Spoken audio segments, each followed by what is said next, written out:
Okay, I'm just going to do chapter 28 and 2 other verses because this is its own thing with what's going on with Saul here.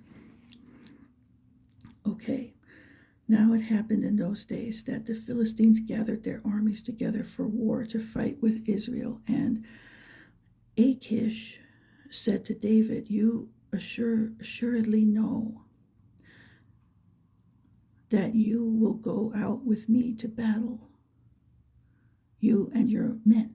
So David said to Achish, "Surely you know that what your servant can do."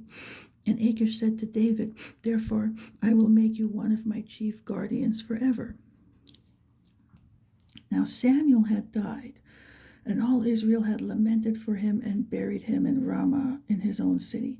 And Saul had put the mediums and the spiritists out of the land. Okay, so that was a good thing. But then the Philistines gathered together and came and encamped at Shunem.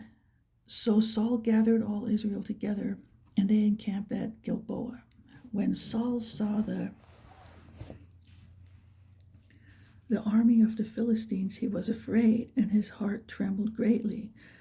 And when Saul inquired of the Lord did not answer him, either by dreams or by Urim or by the prophets. And it's like, wow, do you think? I mean, of course he's not going to answer him, Then Saul said to his servants, "Find me a woman who is a medium, that I may go to her and inquire of her." And his servants said to him, "In fact, there is a woman who is a medium at Endor." So Saul disguised himself and put on other clothes, and he went, and 2 men with him, and they came to the woman by night. And he said, "Please conduct a seance for me, and bring up for me the one I shall name to you." Then the woman said to him, "Look, you know what Saul has done, how he has cut off the mediums and the spiritists from the land. Why then do you lay a snare for my life to cause me to die?" And Saul swore to her by the Lord, saying, "As the Lord lives, no punishment shall come upon you for this thing." Then the woman said, "Whom shall I bring up for you?" And he said, "Bring up Samuel for me." When the woman saw Samuel, she cried out with a loud voice. And the woman spoke to Saul, saying, "Why have you deceived me? For you are Saul." And the king said to her, "Do not be afraid. What do you see?" And the woman said to Saul, "I saw a spirit ascending out of the earth." So he said to her, "What is his form?" And she said, "An old man is coming up, and he is covered with a mantle." And Saul perceived that it was Samuel, and he stooped with his face to the ground and bowed down. Now Samuel said to Saul, "Why have you disturbed me by bringing me up?" And Saul answered, "I am deeply distressed, for the Philistines make war against me, and God has departed from me and does not answer me any more, neither by prophets nor by dreams. Therefore I have called you, that you may reveal to me what I should do." Then Samuel said, "So why do you ask me, seeing the Lord has departed from you and has become your enemy? And the Lord has done for himself as he spoke by me, for the Lord has torn the kingdom out of your hand and given it to your neighbor David." This was prophesied that this would happen to him. "Because you did not obey the voice of the Lord, nor execute his fierce wrath upon Amalek, therefore the Lord has done this thing to you this day. Moreover, the Lord will also deliver Israel with you into the hand of the Philistines, and tomorrow you and your sons will be with me. The Lord will also deliver the army of Israel into the hand of the Philistines." So it was all bad news. You'll be dead, you'll be here, your sons will be here, the army will lose against the enemies, right? All that. Immediately Saul fell full length on the ground and was dreadfully afraid because of the words of Samuel, and there was no strength in him, for he had eaten no food all day or all night. And the woman came to Saul and saw that he was severely troubled and said to him, Look, your maidservant has obeyed your voice, and I have put my life in my hands and heeded the words which you spoke to me. Now therefore, please, heed also the voice of your maidservant, and let me set a piece of bread before you and eat, that you may have strength when you go on your way. But he refused and said, I will not eat. So his servants together with the woman urged him, and he heeded their voice. Then he arose from the ground and sat on the bed. Now the woman had a fatted calf in the house, and she hastened to kill it. And she took flour and kneaded it and baked unleavened bread from it. So she brought it before Saul and his servants, and they ate. Then they rose and went away that night. Okay, so this is all about, what's going on with the occult there.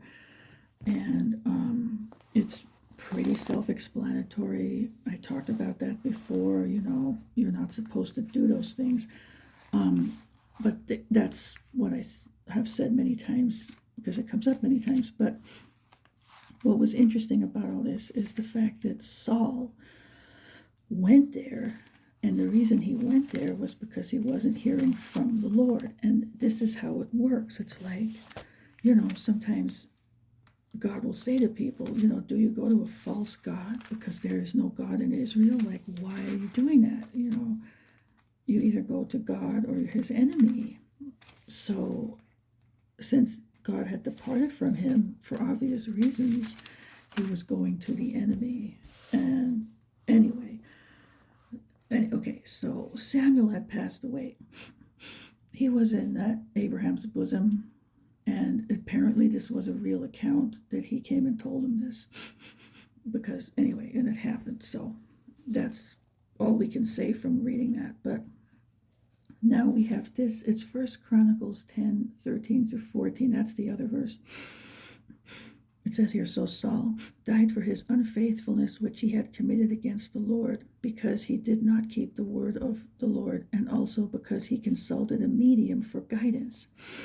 But he did not inquire of the Lord. Therefore he killed him and turned the kingdom over to David, the son of Jesse. So that's what happens next. And of course, he needed to repent, and then he would have heard from God, but he didn't do that either. So that's the thing. Okay, so that's the deal there.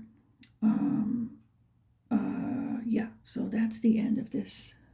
It's not going to be a very long video. So what I have to do is, now I'm going to do, that was 1 Samuel, so now I'm going to do 2 Samuel, and then 1 and 2 Kings, and 1 and 2 Chronicles, and then there's Ezra and Nehemiah.